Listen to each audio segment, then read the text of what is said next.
Adegan dibuka dengan ditunjukkannya lambang dari Squid Game.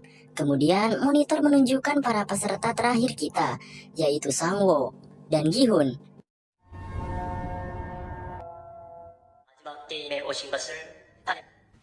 Di sebuah lorong, Gi-hun dan Sangwoo saling berhadapan-hadapan, disertai dengan para staf di samping mereka.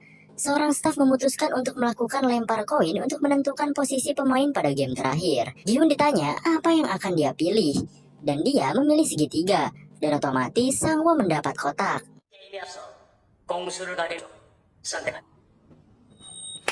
Koin dilempar, dan hasil yang muncul adalah segitiga. Gi-hun diberi kesempatan untuk memilih posisi, dan dia memutuskan untuk menjadi penyerang kali ini. Setelah itu, mereka berdua digiring keluar menuju sebuah lapangan terbuka, dan di tengah-tengahnya sudah disediakan garis gambar untuk Squid Game.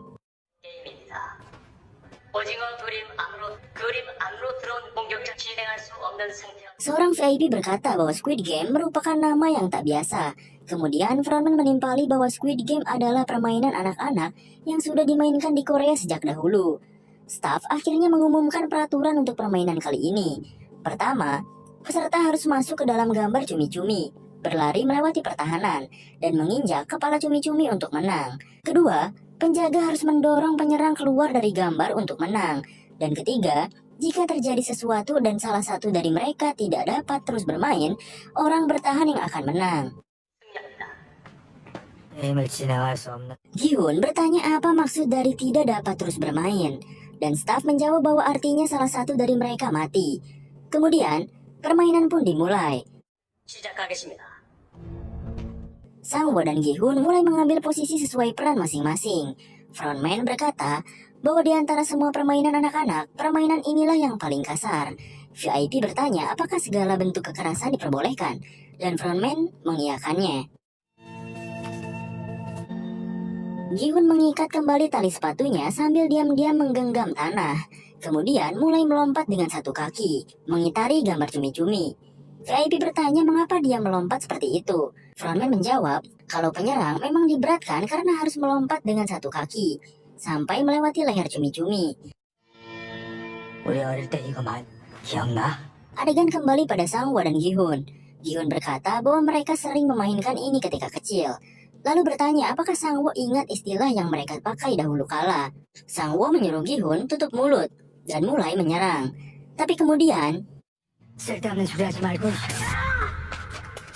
Gi-hun berjalan lalu menjawab pertanyaan tadi. Kemudian dengan ajaib hujan pun turun. Padahal barusan gak mendung gitu.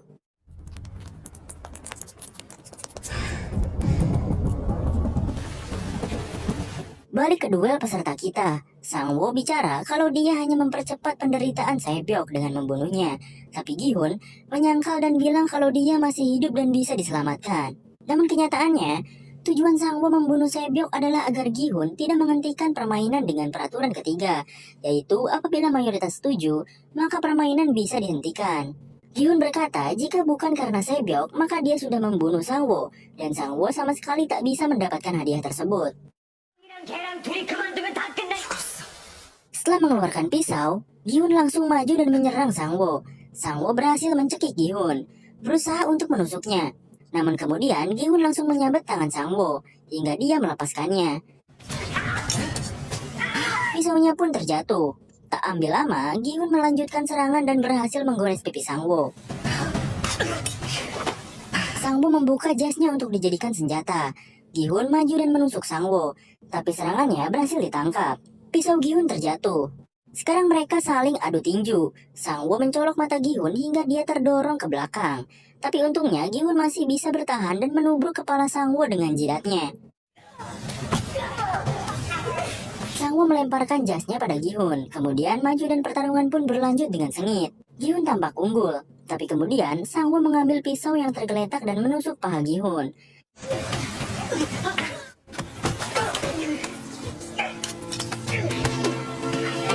Tak berhenti di situ, Sangwoo kemudian menusuk perut Gi-hun, tapi untungnya masih bisa tertahan. Sangwoo menendang kepala Gi-hun sampai ia terkapar. Dia berkata bahwa tempat ini adalah tempat yang sama saat mereka melakukan permainan lampu merah. Semua orang telah mati, hanya menyisakan mereka berdua. Sangwo menduduki Gihun, kemudian berusaha menusuknya. Tapi lagi-lagi Gihun berhasil bertahan walaupun tangannya kini tertusuk oleh pisau. Gihun berusaha terus bertahan, hingga kemudian dia menggigit kaki Sangwo dan merobeknya. Gihun membalikan keadaan, dan sekarang dia yang menduduki Sangwo.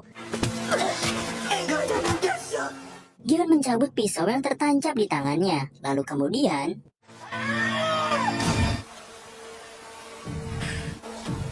VIP berkata bahwa game telah berakhir. Gihun mulai berjalan ke kepala cumi-cumi, dan staf langsung menodong Sangwo dengan pistol. Namun tetapi, Gihun malah menghentikan langkahnya, dan berbicara kalau dia tak mau melanjutkannya. VIP bertanya-tanya. Gihun menghampiri staf dan menyebutkan peraturan ketiga, meminta untuk menyerah. Staf pun menyampaikan perkataan Gihun pada frontman. VIP semakin keheranan. Sangwo yang sudah tak berdaya mulai mengenang masa kecil mereka. Dia bilang kalau biasanya setelah mereka bermain, ibu mereka memanggil untuk makan malam. Namun kini, tak ada yang memanggil mereka. Gihun mengulurkan tangannya, mengajak Sangwo untuk pulang. Sangwo meraih tangan Gihun, namun kemudian Sangwo menusuk lehernya sendiri. Gihun terbelalak kaget. Sangwo memanggil Gihun. Namun Gihun meminta Sangwo untuk tidak berbicara. Sangwo melanjutkan dengan menyebut ibunya. Tetapi sebelum ia menyelesaikan kalimatnya, nyawanya telah pergi. Pada akhirnya, Gihun berakhir menjadi pemenang dari game terkutuk ini.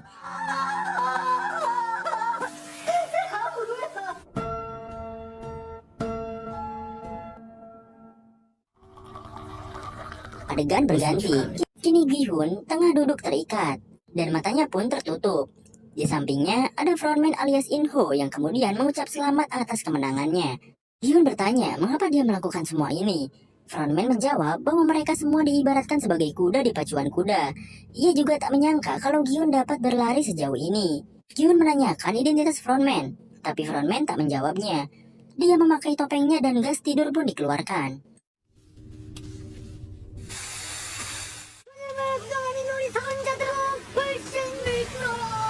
Gihun yang masih dalam keadaan terikat dan tak sadarkan diri diturunkan di pinggir jalan. Setelah sadar dan dilepaskan oleh orang asing, dia memuntahkan kartu ATM dari mulutnya. Adegan berganti dan kini Gihun berada di ATM. Dia hanya mengambil 10.000 won. Kemudian memasukkan PIN yang berupa nomor pesertanya, 0456. Setelah uangnya ditarik, layar pun menampilkan saldo rekeningnya yang kini berjumlah lebih dari 45 miliar won. Gihun berjalan dengan lesu, dan kemudian ia bertemu dengan ibunya Sangwo.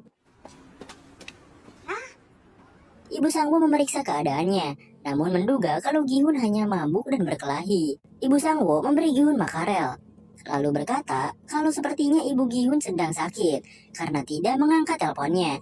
Selama 2 hari dia juga tidak berjualan. Gihun memberikan 10.000 won miliknya, namun ibu Sangwo menolak dan berjalan pergi. Tapi sebelum kembali ke toko, ibu Sangwo sempat bertanya, apa Gihun mengetahui tentang Sangwo? Namun Gihun tak berani menjawabnya. Akhirnya, ibu Sangwo menyuruh Gihun untuk melupakannya. Perkataannya dan pergi.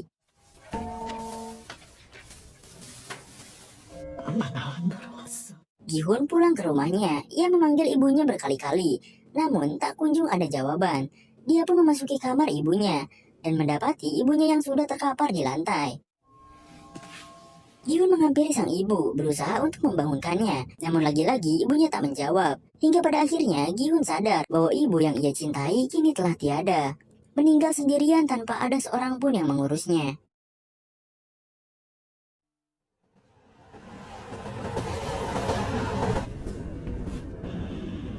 1 tahun berlalu, Gihun yang kumis dan jenggotnya tumbuh lebat diundang ke kantor bank tempat rekeningnya terdaftar.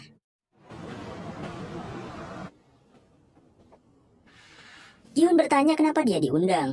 Lalu pria kantoran itu berkata bahwa sudah lama Gihun menyimpan uang di bank mereka, tetapi dia tidak mengatakan apapun pada mereka. Gihun bertanya memang apa yang harus ia katakan, dan pria tersebut menjawab dengan menawarkan konsultasi khusus pada VIP macam Gihun. Uangnya banyak, bos, makanya dianggap VIP. Tapi sayangnya, itu duit sama sekali gak pernah Gihun sentuh. Giun berdiri dan meminta bantuan pada pria tersebut dan ternyata dia cuma minjem duit sebanyak 10.000 won. Sekarang Giun nangkring di pinggiran sungai sambil minum soju. Lalu kemudian, seorang ibu tua menghampiri dan menawarkan untuk membeli bunganya yang tak laku-laku. 저기요. Giun memberikan uangnya, lalu si ibu memberinya sebatang bunga. Tetapi ternyata, di bunga tersebut tertempel sebuah amplop kecil. Giun membukanya, dan ternyata di dalamnya berupa kartu dengan lambang Squid Game. Giun membalik kartu tersebut, dan di situ terdapat sebuah pesan yang tak terduga.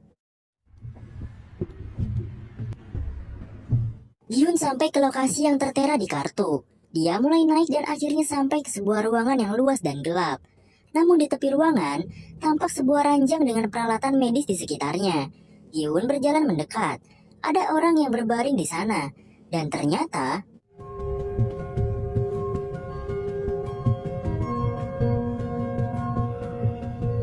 itu adalah si kakek yang seharusnya sudah tereliminasi di permainan keempat.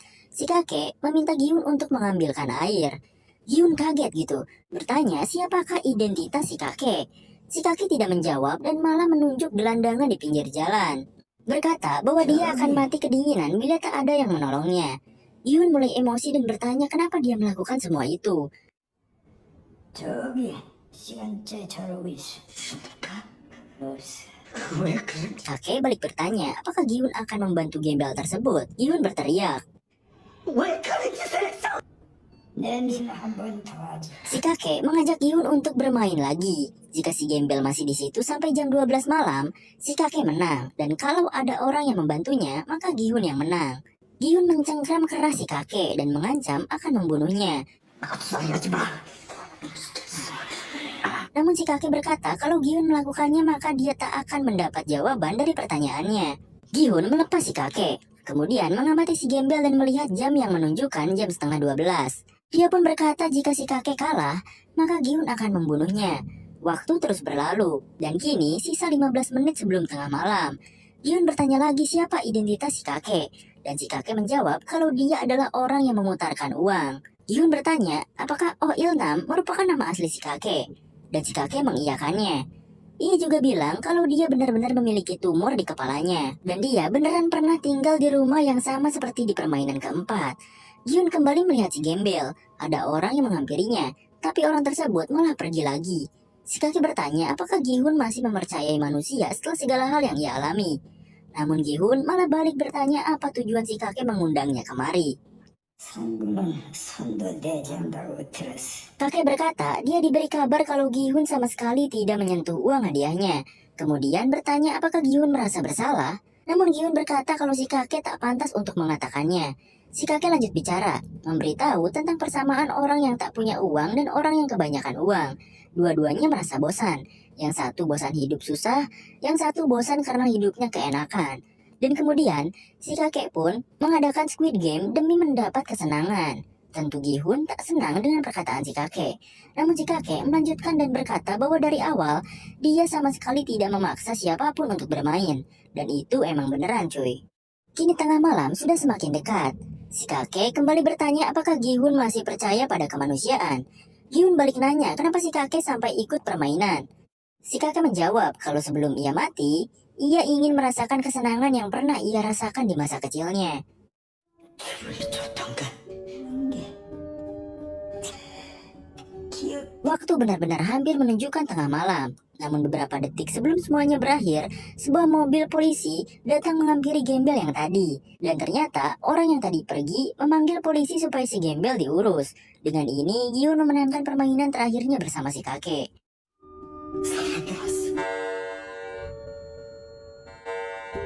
Bel berbunyi, tanda tengah malam. Giun kembali menoleh pada si kakek. Namun kemudian, 힌트 봤지? 당신이 쳤어. tepat jam 12 malam, si kakek mengembuskan napas terakhirnya. Giun mendekatinya, lalu mendeklarasikan kemenangannya. Frontman menutup mata si kakek yang masih terbuka, dan ditunjukkanlah sebuah flashback ketika si kakek absen saat para VIP datang. Rupanya dia pergi untuk mengikuti permainan keempat. 재밌었어.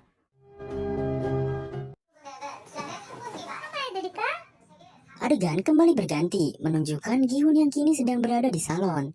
Ibu salon bertanya model apa yang Gi-hun inginkan. Kemudian dia pun mulai melihat-lihat foto model di gambar.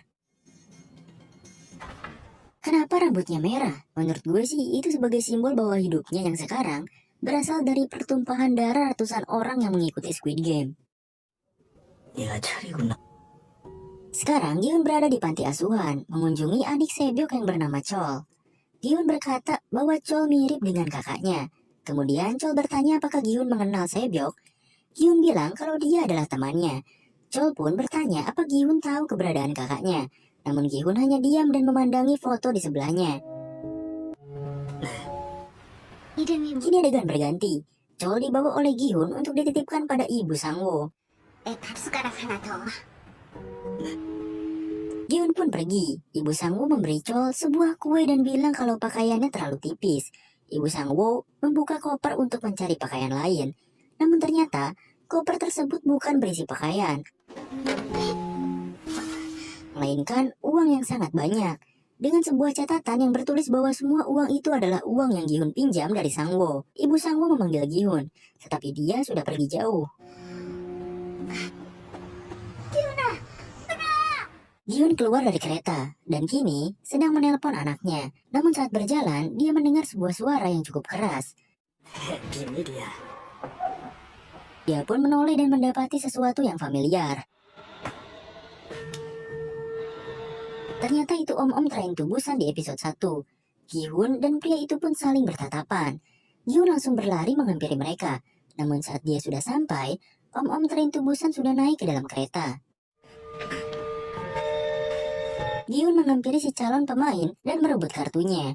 Pria itu meminta kartunya kembali, tapi Gi-hun mendorongnya ke tembok dan berteriak.